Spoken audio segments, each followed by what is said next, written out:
2027 IPL action கூட இன்னும் நடக்கல. இப்பதான் ஐபிஎல்லே முடிஞ்சு சில மாசம் ஆயிருக்கு.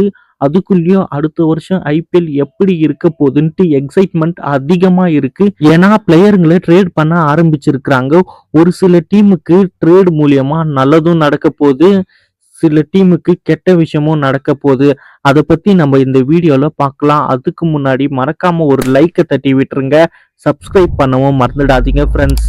லக்னோ சூப்பர் ஜெயிண்ட் டீம் அபிஷியலா டீமை விட்டு துரத்தி விட்டாங்க. டெல்லிக்கு ராஜாவா இருந்த ரிஷப் பண்ட்ட நீ டெல்லி டீமுக்கே ராஜாவா இருந்துட்டு துரத்தி விட்டாரு சஞ்சீவ் கோயங்கா. ட்ரேட் மூலியமா குல்தீப் யாதவை எடுத்துக்கினாங்க. எல்எஸ்ஜி டீமுக்கு குல்தீப் யாதவ் விளையாட போறாரு. ஆனா கண்டிப்பா ரிஷப் பண்ணிட்டு யோசிக்குவாரு, என்னையாடா எல்எஸ்ஜி டீம்ல இருந்து துரத்தி விட்டீங்க, நான் டெல்லி டீமுக்காக அடுத்த வருஷம் எப்படி விளையாட போறேன்ட்டு நீங்க பார்க்கத்தான் போறீங்க.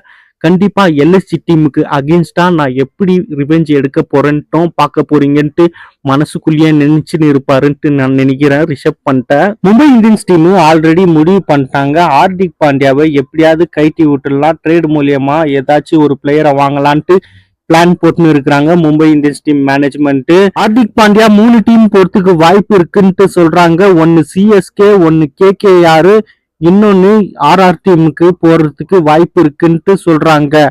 ஆல்மோஸ்ட் அவர் ஆர்ஆர் போறதுக்கு அதிகமான வாய்ப்பு இருக்கு. ஏன்னா மும்பை இந்தியன்ஸ் டீம் மேனேஜ்மெண்ட் ஒரு பிளானை போட்டு வச்சிருக்கிறாங்க. ஆர்ஆர் டீம் கிட்ட இருந்து எஸ்எஸ்வி ஜெய்ஸ்வாலை வாங்கலான்ட்டு பிளானை போட்டு இருக்கிறாங்க. ஒருவேளை ஹார்திக் பாண்டியாவை ட்ரேட் மூலியமா பண்ணிட்டு எஸ்எஸ்வி ஜெய்ஸ்வாலை வாங்கலான்ட்டும் பிளான் போட்டு இருக்கலாம். இன்னும் எதுவுமே கன்ஃபார்மா தெரியல ஹார்திக் பாண்டியா எந்த டீமுக்கு போறாருன்ட்டு. அபிஷியலா நியூஸ் எதுவுமே வரல. என்னுடைய ஒரு சின்ன ஆசை என்னன்னா, சிஎஸ்கே டீமுக்காக ஹார்திக் பாண்டியா விளையாடினா நல்லா இருக்கும். அதுக்கு மேனேஜ்மெண்ட் என்ன முடிவு எடுக்க போறாங்களோ, சிஎஸ்கே மேனேஜ்மெண்ட் இல்ல மும்பை மேனேஜ்மெண்ட் கிட்ட எதனா பேசினா நல்லா இருக்கும். பார்க்கலாம் எந்த டீம் போறாருன்ட்டு. சிஎஸ்கே டீம் மேனேஜ்மெண்ட் அசுதோஷ் சர்மாவை டெல்லி கிட்ட இருந்து வாங்கலான்ட்டு ஒரு பிளானை வச்சிருக்கிறாங்க. அசுதோஷ் சர்மா வந்தாருன்னா சிஎஸ்கே டீமுக்கு நல்ல ஒரு பினிஷரா இருப்பாரு. பார்க்கலாம் என்ன நடக்குதுன்ட்டு. மும்பை இந்தியன்ஸ் டீம் என்ன நினைச்சுக்கிட்டு இருக்கிறாங்கன்ட்டு தெரியல. ட்ரேட் மூலியமாவே நல்ல பிளேயருங்களையெல்லாம் வாங்கிடலான்ட்டு பிளானை போட்டு வச்சிருக்கிறாங்களான்ட்டு கூட தெரியல.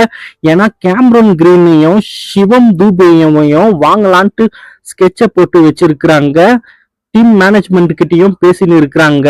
என்ன நடக்க போகுதுன்ட்டு பார்க்கலாம். இன்னும் ஒரு பிக் நியூஸ் என்னன்னா, இது ஒரு சேட் நியூஸ்ன்ட்டுனே சொல்லலாம். ஏன்னா Australia பிளேயரான Hazlewood, bad கம்மிங்ஸ், Mitchell Stark இவங்க 3 பேருமே 2027 ஐபிஎல்ல விளையாட மாட்டாங்க. ஏன்னா ஆஸ்திரேலியா கிரிக்கெட் போர்டு சொல்லி இருக்கிறாங்க, இவங்களுக்கு ஒர்க் லோட் கம்மி பண்ணணும், இன்ஜுரி எதுவுமே ஆகக்கூடாது, அதனால ஐபிஎல் விளையாடக்கூடாதுன்ட்டும் பிளான் பண்ணி வச்சிருக்கிறாங்க.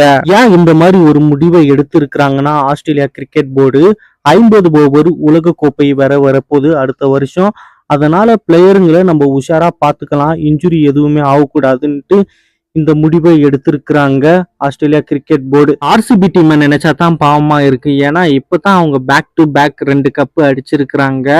அதுக்குள்ளேயும் இந்த மாதிரி ஒரு நியூஸ் வந்துடுச்சு, ஏசல்வுட் விளையாட மாட்டாரு அடுத்த வருஷம் 2027 ஐபிஎல்ன்ட்டு.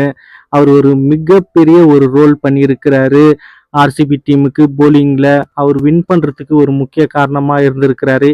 இப்போ இந்த பிளேயர் இல்லைன்னா அவருக்கு ரீப்ளேஸ்மெண்டா எந்த பிளேயர் கிடைப்பாங்க, அதெல்லாம் யோசிச்சு எப்படி எடுக்க போறாங்களோ ஒரு நல்ல போலரை பார்க்கலாம். நீங்க சொல்லுங்க கைஸ், ஐபிஎல் ட்ரேட் வேற நடந்துன்னு இருக்கு அடுத்த வருஷத்துக்காக. அதுல எந்த பிளேயரு எந்த டீமுக்கு வந்தா நல்லா இருக்கும், மறக்காம நீங்க கமெண்ட்ல சொல்லுங்க.